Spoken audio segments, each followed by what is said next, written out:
शपथ ग्रहण समारोह के दौरान जिस तरीके से सदन की गरिमा तार-तार हुई, वो आज तक के इतिहास में कभी नहीं हुआ। हमारे बीच में हाजी ज़रीफ साहब हैं, जो कि कांग्रेस से निगम पार्षद हैं। सर, क्या कहना चाहेंगे? हालत बद से बदतर थे वहाँ पर।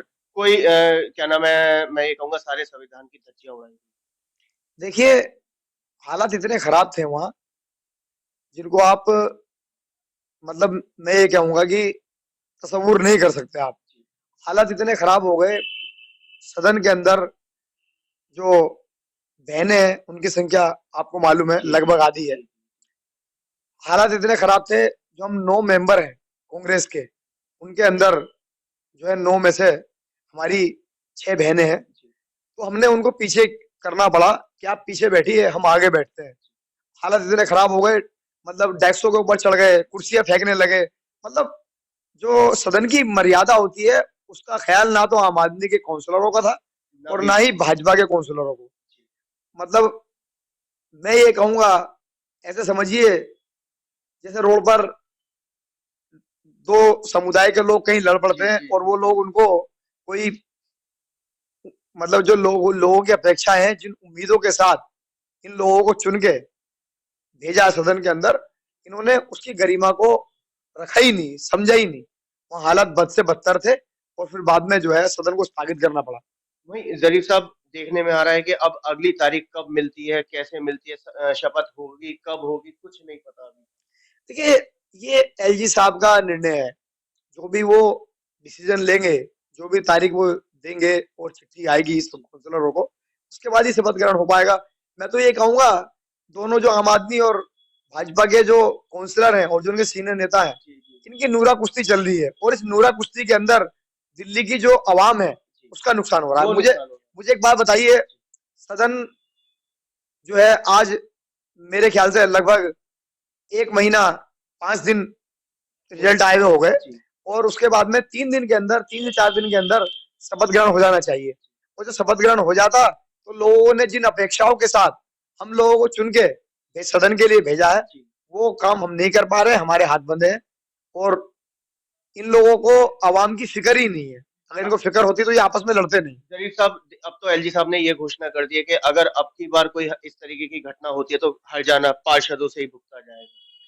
देखिए, जो वहां पर नुकसान हुआ है, जी।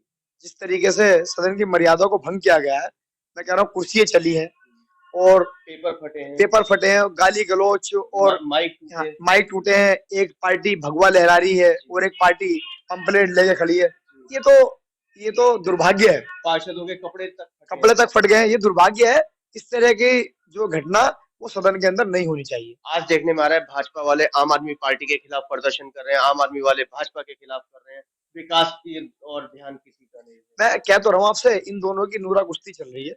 ये दोनों एक दूसरे के ऊपर आरोप प्रत्यारोप लगा रहे हैं। जी। जब आम आदमी पार्टी को पूर्ण बहुमत आवाम ने दिया, तो फिर इनको डर किस बात का है? किस बात का है? मुझे बताइए ना आप। और रही भाजपा की बात, उनका तो आप जानते हैं, पूरे मुल्क के अंदर उनको बहुमत मिले या ना मिले, उनका काम तोड़ जोड़ की राजनीति करना क्या होता है, वो उस पर लगे हैं। और रही आम आदमी की बात, मैं एक बात मैसेज देना चाहता हूँ आम आदमी के नेताओं को और जो उनके जो जो वर्कर हैं, उनको कहना चाहता हूँ, ये हमेशा कहा करते थे कि भाई कांग्रेस के लीडर ही क्यों बिकते हैं, कांग्रेस के सांसद और काउंसलर या फिर विधायक, ये लोग क्यों पार्टी छोड़ते हैं। अब मैं आपसे, आपके चैनल के माध्यम से इन लोगों से ये पूछना चाहता हूँ, अगर आपके पास पूर्ण बहुमत है, फिर आपको डर किस बात का लगा है? बिल्कुल ठीक है। अब आपको क्रॉस वोटिंग का डर है कि हमारे काउंसलर कहीं भाजपा को वोट ना कर दें, जी। तो पहले दूसरों को कहने से पहले अपने गिरबान में झांकना चाहिए। मैं ये बात कहना चाहता हूँ, जो इनको घबराहट है, जी। किस बात की घबराहट है? वही जुबेर साहब जो जिला अध्यक्ष हैं, उनके यहाँ घर पर आम आदमी पार्टी ने भी क्या नाम है धरना प्रदर्शन किया। मैं वही तो बात बता रहा हूँ आपको। हमसे ये लोग बौखला चुके हैं। ये बौखला चुके हैं। हम हमारी पार्टी के 9 मेंबर जीत गए और ये चाहते हैं कि हम इनको इनको जो है समर्थन करें। भाई, वो तो हमारी पार्टी के जो शीर्ष नेतृत्व है, उनका निर्णय है।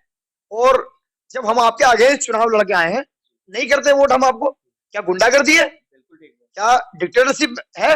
जो भाजपा डिक्टेटरशिप को रूल करती है, उस तरीके से क्या आप भी उसी काम को करना चाहते हैं कि देते हम आपको वोट, नहीं करते हम आपको सपोर्ट? ये तो हमारी पार्टी का और हमारा निर्णय है ना। तो इसी के लिए उन्होंने पहले तो ये हम लोगों से जो है समर्थन मांग रहे थे जी आम आदमी के लोग। और जब हमने भाई जुबेर साहब ने और हमारे जो नो के नो काउंसलर हैं उन्होंने वॉकआउट करने का फैसला किया फैसला लिया। तो इससे बौखला गए। और बौखलाने का रिजल्ट ये हुआ कि जुबेर भाई के घर पर ये प्रदर्शन करने लगे।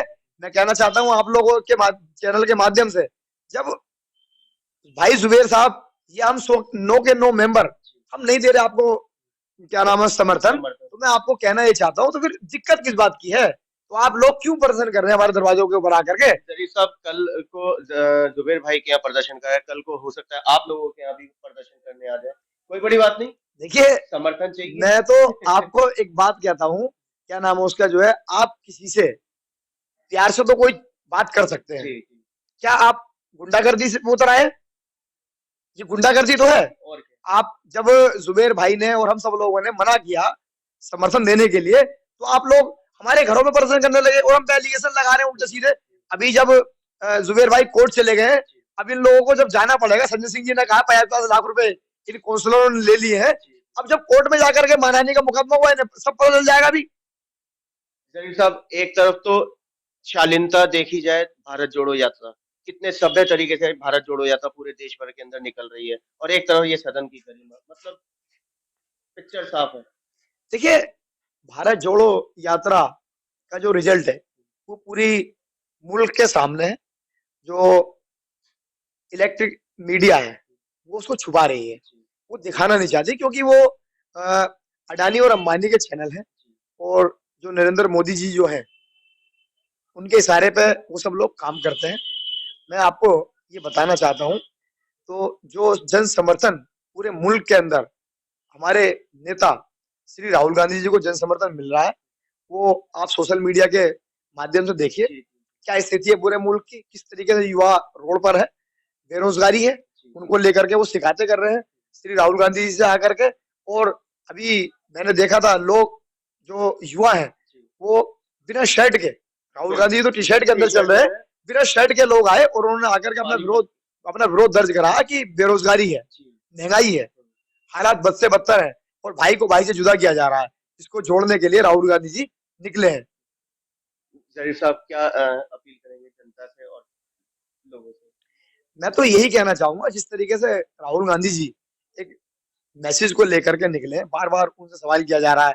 अभी मैंने सुबह ही देखा था, तो शायद कल का होगा वो हरियाणा में, उन राहुल गांधी जी से एक सवाल किया कि जी यहाँ सीएम कौन होगा, तो राहुल गांधी जी ने कहा कि अभी आप सीएम की पूछेंगे, थोड़ी बार पीएम की पूछेंगे, जबकि मेरा मकसद इस टाइम जो है वो सिर्फ मुल्क को जोड़ने का है। जो दोनों समुदाय के अंदर गैपिंग कर दी गई है, जो तोड़ने का काम आरएसएस ने और संघ ने किया है, उसको जोड़ने के लिए राहुल गांधी जी निकले हैं। वो किसी राजनीतिक फायदे के लिए नहीं निकले हैं, मुल्क को जोड़ने के लिए निकले हैं। और ना ही इस यात्रा के अंदर आपको कहीं राजनीति नजर आएगी। सब समुदाय के लोग उसके अंदर आ रहे हैं, चाहे चाहे क्या नाम है उसका जो किसी समुदाय के लोग हों, और वो आकर के राहुल गांधी जी के ऊपर अपना प्यार दिखा रहे हैं। जिस तरीके से श्री राहुल गांधी जी 3800 किलोमीटर पैदल यात्रा पे निकले हैं, ये बड़ा मामला है, इस सदी की सबसे बड़ी यात्रा है। पहले जो है गांधी जी ने मुल्क को आजाद कराने के लिए यात्रा निकाली, भारत छोड़ो जो अंग्रेजों के खिलाफ यात्रा थी, और अब जो है राहुल गांधी जी भारत जोड़ो के लिए निकले हैं। और ये हमारा जो है, मैं कहूंगा कि हम खुशनसीब हैं कि हम इस यात्रा का हिस्सा बने और श्री राहुल गांधी जी के साथ कदम से कदम मिलाने का हमें मौका मिला। जब कभी हम कल बूढ़े होंगे और आने वाले वक्त में बच्चे बड़े होंगे, तो वो फोटो और वो वीडियो जो है हमारे लिए गर्व की बात होगी कि हम राहुल गांधी जी के साथ जो सदी की सबसे बड़ी यात्रा थी उसमें हम भी इन्वॉल्व थे, और जो है हम भी मुल्क को जोड़ने के लिए कदम से कदम राहुल गांधी जी का मिला रहे थे। इसी बात के साथ मैं अपनी बात को खत्म करता हूँ। जय हिंद, जय भारत, जय भारत।